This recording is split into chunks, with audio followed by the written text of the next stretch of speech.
Tremors is a 1990 creature feature directed by Ron Underwood. When people start dying under mysterious circumstances around the isolated desert town of Perfection, Nevada, the residents soon find themselves besieged by giant underground monsters. But before we get into this subterranean shocker, I just want to ask if you could please hit that like button and subscribe to my channel. It would really help me out, so thanks. Also, there will be full spoilers ahead, but if that doesn't bother you, then grab your earthworm-flavoured popcorn and whip out your favourite swearing brick as we dive into Tremors. So the movie begins with our protagonist Val violently waking our other protagonist Earl, who reacts the same way my schoolteacher did when handing me my exam results. You dumb shit.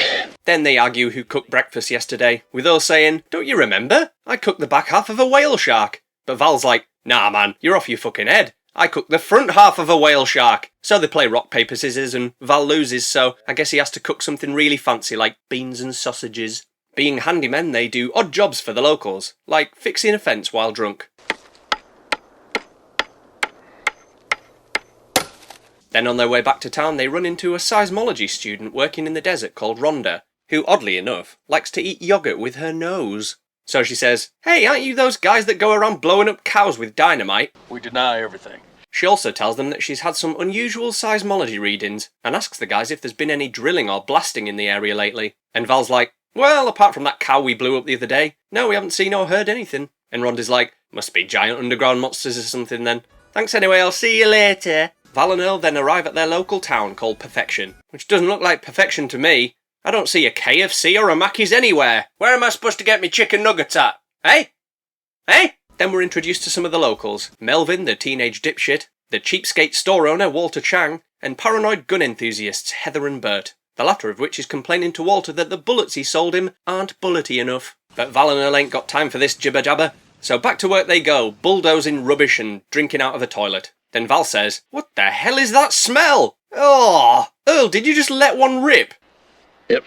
But that gives Val an idea, so they decide to empty the town's septic tanks, only to end up covered in shit. And they think, right, I've had enough of this shit. Literally. Let's leave this place and never look back. And on their way out of town they run into Nancy and her human pogo stick hybrid daughter, Mindy. Anyway, Nancy wants them to stick around and do a job for her, but they're all like, "Well, we could stick around, but I think your earrings are a bit tacky, so no, we won't." So the guys hit the road to begin their new adventure. That is until Val notices his mate Edgar up an electricity pylon and thinks, "Ah, shit, I owe this guy a $5. I better give it to him before we sod off." So he climbs up it and Edgar's like, Bloody hell, I'm absolutely parched, is what I'd say if I was alive, but I'm not. I'm dead, eh? So they take Edgar's smelly old corpse to a doctor who just so happens to be building a house nearby. And he says that he must have sat up there for days because he died of dehydration. And Earl's like, "Silly old bugger, he had a shotgun on him. Why didn't he just drink that?"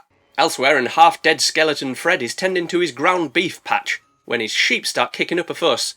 But then all of a sudden, something pulls him downward, but we don't get to see what it was. I reckon it was a wiggly. Either that or his ground beef turned ferocious. That's not even funny. Why the fuck am I... On their way out of the valley, Val and Earl suddenly stop outside old Fred's place because they notice that something has turned his sheep into dead sheep. But they can't find Fred anywhere, only his hat on the ground, so Val goes to pick it up and holy moly! It's Fred's dead severed head! And Val's like, "Ongoing is hell, the what?" I mean, what the hell is going on? So they turn around and head back to town to warn everyone, starting with these construction workers, as Earl says, "Sheep! Minus life! And, Fred! Face only! Warning! Big danger!" Then they drive off, leaving the construction workers thinking, I didn't understand a fucking word of that. Then one of the workers accidentally drills into an underground red goo pipe, and the drill says, "I'm not taking the blame for this one! I'm out of here!" And it takes off down the street going, "Yay!" But then worker Wally Winston's leg gets caught in the cable, and he starts getting dragged shouting, "Stop, Jeff! You're dragging me to me doom!" But Jackhammer Jeff ain't listening, and drags him up and over the hill, then causes a rock slide to crush the other worker so there's no witnesses. Val and Earl make it back to town and warn everyone something's up. But Walter's phone doesn't work, so they're going to have to drive all the way to the nearest city and get the police. However, on their way they find the road has been blocked by a rock slide, and it appears that Jackhammer Jeff has paid the Wigglies to eat what's left of the workers to dispose of the evidence. That sneaky little bastard! After getting the truck stuck for a minute or two, they once again set off back to town, with Val saying, "Earl, can you please stop pointing that gun at me? If I hit a pothole and you shoot me, I'm gonna be very mad. But when they get back to town, they notice something's attached to the back of the truck. It's a wiggly! Wiggly worms, you just can't catch us. Wiggly worms, you just can't catch us. So Walter offers Val and Earl $15 for this creature clearly as of yet unidentified by science, and they accept it. $15? More like 15 grand, you cheap shit. But worryingly, Bert suggests that it would take more than one wiggly to eat Fred's whole flock of sheep, so chances are there's more of them out there. That evening the Doctor and his wife are telling each other how much they enjoy living, when suddenly the Doc starts getting pulled underground. His wife does a terrible job at trying to help him, so he's dragged underground to his death. Then she gets attacked by some wigglies and retreats to the safety of her car. But the wigglies are like, haha, joke's on you bitch, we eat cars for breakfast and doctors' wives for dinner. And they pull it underground with wifey still inside. Back in town everyone decides that the only way left to get help is for Val and Earl to ride Walter's horses to the city. And they're like, what kind of back and forth bastards do we look like? We've already tried to leave twice and we're still fucking here! I tell you, if we leave and end up back here again, I'm gonna want a free Coke from Walter's absurdly loud Pepsi cabinet cooler thing. And I want a gun right now so I can shoot a wiggly if I need to. So Bert and Heather make sure the fellas are tooled up and off they go once again. On their way, they come across the Doctor's place looking like a bit of a state, so they stop and have a gander. There's no one around, but Val hears what sounds like a radio coming from underground. So they brush some soil out of the way and find the Doctor's car buried underground. And Earl's like, huh, I thought this was a terrible place to try and grow cars. Guess I was wrong. Back on the horses, and it isn't long before they catch wind of something they don't like. Then Earl's horse gets attacked by some wigglies, and Val's horse runs off saying, woo, I'm free, Las Vegas, here I come. So Val shoots some wigglies, but then a giant wiggly bursts out of the ground saying, hey, don't shoot me tongues, I need them for killing and that. The fellas then run for their lives with the big wiggly hot on their tail until they come to a concrete ditch and try and jump it. But they're not wearing their jumping pants, so they don't make it. And just when you think it's about to get them, crash! The big wiggly meets its nemesis, not soil. Amazed that they managed to kill the beastie, Val reacts the same way I do when I beat another bidder in an eBay auction. Fuck you! Then Rhonda turns up and says, What's that? and Earl's like, that's me mate Val. You met him yesterday. Geez, talk about a short memory. So they manage to unearth the wiggly enough to see how big it is. Then Earl says, I'll tell you one damn thing. Old Chang don't get his slick mitts on this for no measly $15. and Val's like, damn right, I reckon he'll give us at least 30. But their get-rich-quick scheme will have to wait, as Rhonda tells the guys that according to her seismology readings, there's 3 more big wigglies knocking about somewhere, one of which is very close by, and chases our lot onto a bunch of rocks far away from Rhonda's truck, leaving them stranded and thinking, bollocks! Big bouldery bollocks! So they wait for a good long while to see if old Wiggly Warren has gone away. But he hasn't, and Rhonda says it's likely sensing the vibrations of them moving around on the rocks, so it's likely not going anywhere. That means we're stuck. That pisses me off. You know what pisses me off? Bobble hats. Why? Because they're all a bunch of sick bastards. So they spend the night on the rock, and Rhonda wakes up to find that Val gave her his shirt so she wouldn't get cold. Aww, ain't that lovely? But what ain't lovely is the fact that Wiggly Warren is still bloody there. So Rhonda comes up with an ingenious plan. She grabs a wooden pole from some nearby detritus and pole vaults over to the next boulder. Earl thinks this is a great idea and grabs a pole for Val and himself, but his first attempt goes about as well as my first attempt at cooking a poached egg.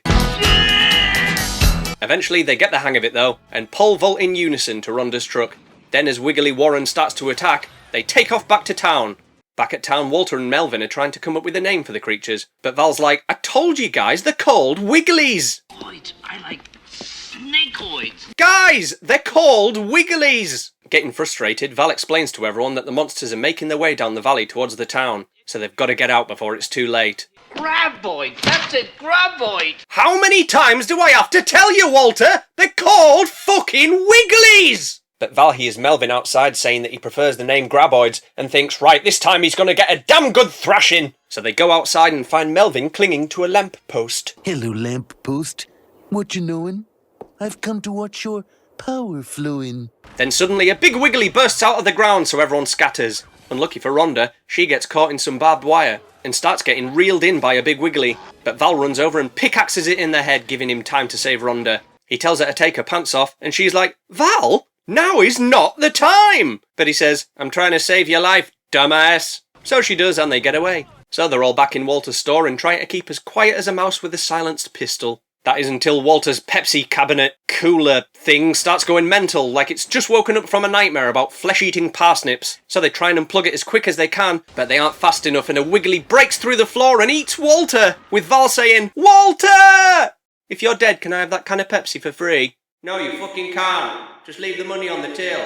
So it's obvious the ground floor ain't safe anymore, so everyone gets up on the roof. Apart from Rhonda, who falls out of a window and ends up on the water tower. Meanwhile, Bert and Heather, using some binoculars, notice everyone in town is up on their roofs and think, "Look at them fools playing the floor is lava again. Bunch of big kids they are." Val manages to get Bert on the CB radio and tells him about the Wigglies, but it's too late because Heather puts some bullets in a jiggle machine, which attracts the beasties' attention. So a big Wiggly bursts through the wall of their gun basement and they shoot it about 500 times with a variety of firearms, resulting in one dead Wiggly and a brilliant line of dialogue from Bert. Broke into the wrong goddamn rec room, didn't you, you bastard? Which is also what I said to that spider which broke into my house and held me at knife point. But I just put a glass over it and put it outside. I don't know what it was expecting, to be honest. Anyway, everyone is chuffed that Bert and Heather managed to kill one of the Wigglies, but there's still 2 of the mother humpers left. And after taking a crash course in architecture, the clever buggers start to figure out the structural weaknesses of the buildings and start sinking them. Nestor gets it the worst as his caravan is easily knocked over and he starts panicking on the ground like a confuzzled cretin before stupidly taking refuge on a big tyre about 1.5 foot off the ground, making him an easy meal for Wiggly Joe. So things are looking a bit dire and not of the Danny variety. So Earl comes up with a plan. Wait a minute. The cat. Meow. If one of them can somehow get to the bulldozer, they can hook it up to his old trailer and slowly doze the way out of there because it's heavy as fuck. So Miguel sets off Walter's old mini tractor thing as a distraction, which works. Then Earl says to Val, "I would go and get the bulldozer myself, but I've got a bit of a dicky knee, so do me a favour and elbow me in the gut, will you?" You know, so everyone thinks that I had no choice in the matter. So being a good friend he does, and off Val goes to get the cat, but the tractor falls over because it's had one whiskey too many, and the Wigglies start heading towards Val. Rhonda shouts to tell him to stop as they're coming for him, and Val finds himself between a cock and a hard place. Either way, he's fucked. Then Rhonda uses her noggin and thinks these Wigglies have been pretty relentless. I bet they're thirsty as fuck. So she kicks the water pipe open to create a big puddle on the ground, which immediately attracts the Wigglies, who have a good old sup thinking, "Oh, thank God for that. I was absolutely bloody parched." This gives Val the time he needs and yes! He makes it to the cat. Me fucking meow! So he hooks up the trailer and everyone jumps in. Then they set off to pick up Bert and Heather. And for once, things are looking up. They make it to Bert and Heather, who've been busy making homemade bombs out of walnuts and Mountain Dew or something. So they hop into the trailer and off they go, making the slowest escape the world has ever seen. But those sneaky bloody Wigglies ain't letting them get away that easy, and they dig a trap, which manages to sink the cat. Meow! Bert is mighty pissed off about this, so he drops one of his walnut bombs next to the trailer and boom! It temporarily scares the Wigglies away, giving the gang time to relocate to some nearby rocks. Rhonda asks if they could make it to the mountains using Bert's bombs as a deterrent. No way. We need 50 of those bombs. How many did you bring, Bert? 50. Yes! But I just used one, remember? We're doomed! Doomed! So everyone begins to lose hope, then Earl has another plan. It's time to go fishing. Wiggly fishing. They tie a bomb to some rope and light the fuse, then throw it out far enough and drag it across the ground. Wiggly Joe, thinking it's something tasty, gobbles it up and then kablamo! That's one less Wiggly to worry about. Then they all get covered in the gooey remains. Lol. Thinking their plan was foolproof, they try it again, and it seems as though Wiggly Warren has fallen for the trap as well. But then he spits out the bomb, which in a cruel twist of fate lands directly on the bag of bombs. So everyone scatters thinking, shit! Before the whole bag explodes, leaving only one bomb left, which is held by Val.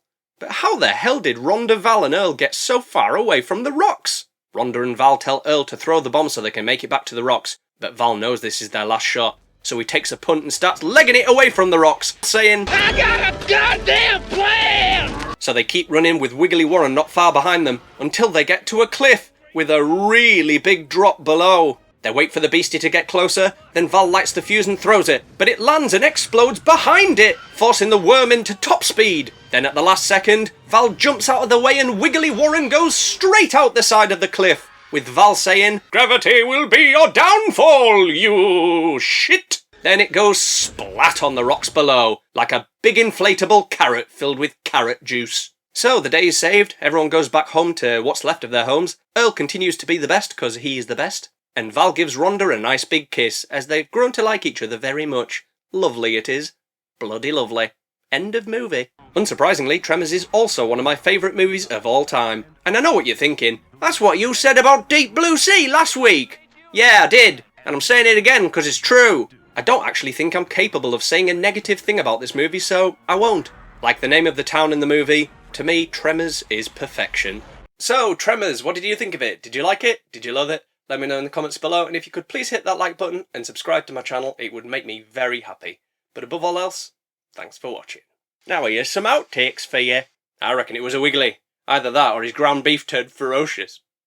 I can't even say that without laughing. Fuck's sake.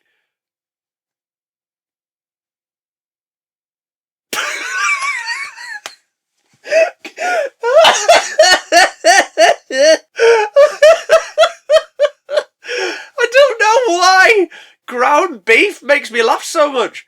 I must have something wrong with this. Fucking rummage around for hours in this bastard. Where you at, you bobbly prick? Fucking hell. Socks? No. A non-bobbled hat? No. Where's the fucking bobble one? You know what pisses me off? Bobble hats. Why? Because they're all a bunch of sick bastards. Bastards!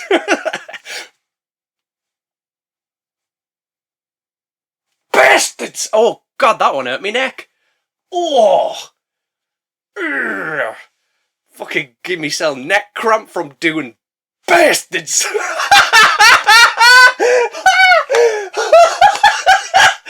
Oh, God! That's oh, man, that's something I did not expect I'd be saying today. Give myself neck cramp from saying bastards!